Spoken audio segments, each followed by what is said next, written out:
guys, how are you all? It's Cloudy. I hope you guys are well. Today we are filming a new video in my bedroom. We are up and close and personal inside my bedroom today.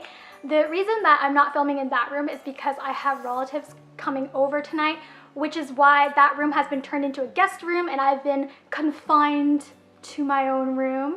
However, this room is super nice and cozy, and this is probably one of the most comfortable videos I've done in a while. As you guys can probably tell from the video title already, today we will be talking about 5 tips to help you get through really tragic series.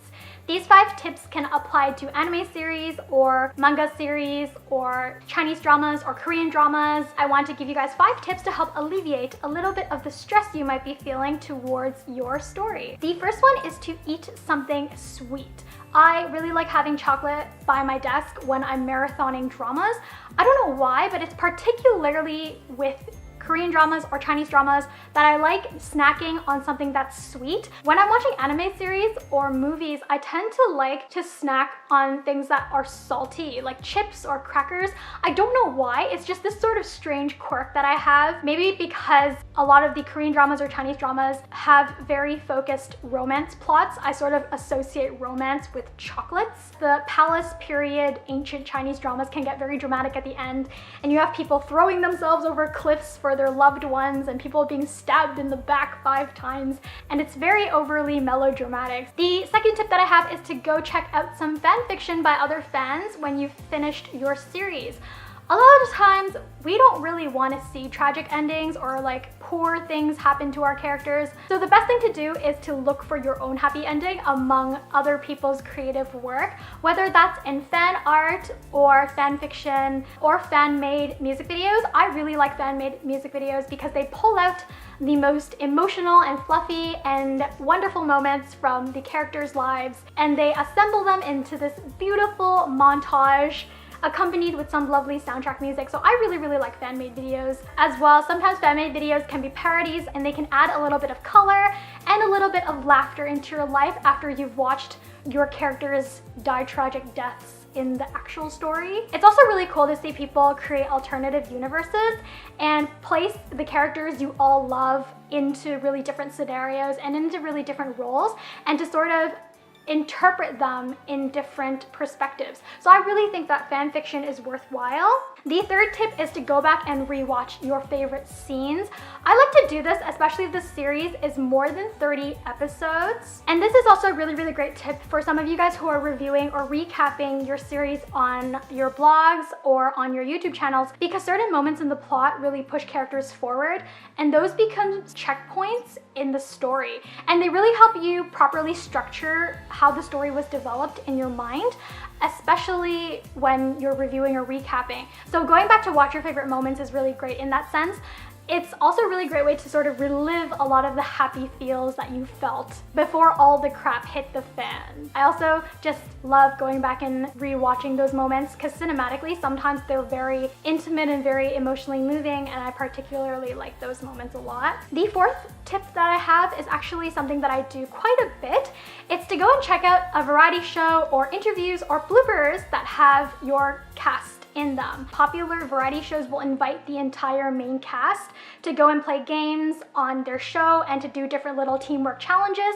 It's a really great way to sort of interact with the actors and actresses in a completely different setting, and it really alleviates a lot of the stress that you felt with the characters because you visually associate the actors and actresses with certain tragic individuals in the story, and once those visuals are pulled out of that tragic setting and placed in a comedic setting, it can really alleviate a lot of the stress and the heavy emotional burdens that came with the story. I tend to be quite emotional when I finish dramas, and I'm quite bad at letting go of characters, which is why I tend to pick longer series rather than shorter ones. And I tend to prefer dramas and television shows versus movies because I like having the extra time to establish rapport with the characters. Listening to the actors and actresses talk about their characters in interviews or watching some of the bloopers behind the scenes is a really interesting way to get more of the story and more of the world. You also end up having a lot of respect for the entire cast and crew if you're watching watching bloopers and behind the scenes footage,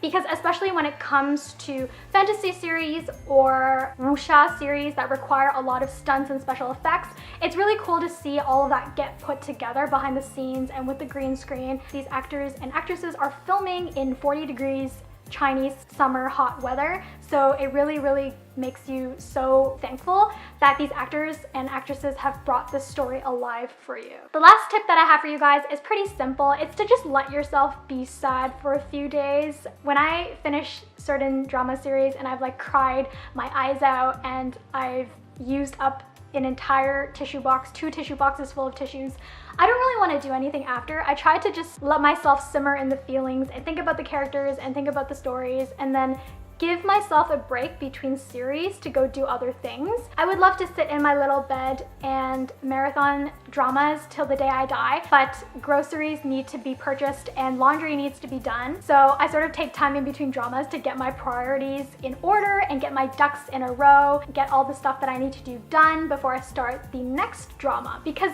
when you start a different drama, you are literally diving into a whole new world. Disney references aside, it's a very taxing experience to throw yourself into a drama for 50 or more than 50 episodes. Breaks are really good for you physically if you're going to exercise or go out and walk the dog, and they're also good for you mentally and emotionally, so you have time to sort of build up the motivation to go and marathon more series. Anyways, those were my 5 tips for finishing heart-wrenching, tragic dramas and series. I hope you guys enjoyed that. I hope you guys took something away from that. If you guys have any little quirks or habits that you have in finishing drama or long anime series, let me know in the comments below. If you guys like these sorts of tip videos and advice videos, also let me know, and I will try and do more of these in the future because I really like making lists, and this is an outlet for me to rant all of that to you guys. So give this video a thumbs up if you guys liked it, and subscribe for more videos. I'm having a lot of fun brainstorming ideas for videos that I really want to do and share with you guys. So I'm really thankful you guys are here watching and listening to me. And until then, I hope you guys are well. I hope your summers are going nicely, and I will talk to you guys in my next video very soon. Bye!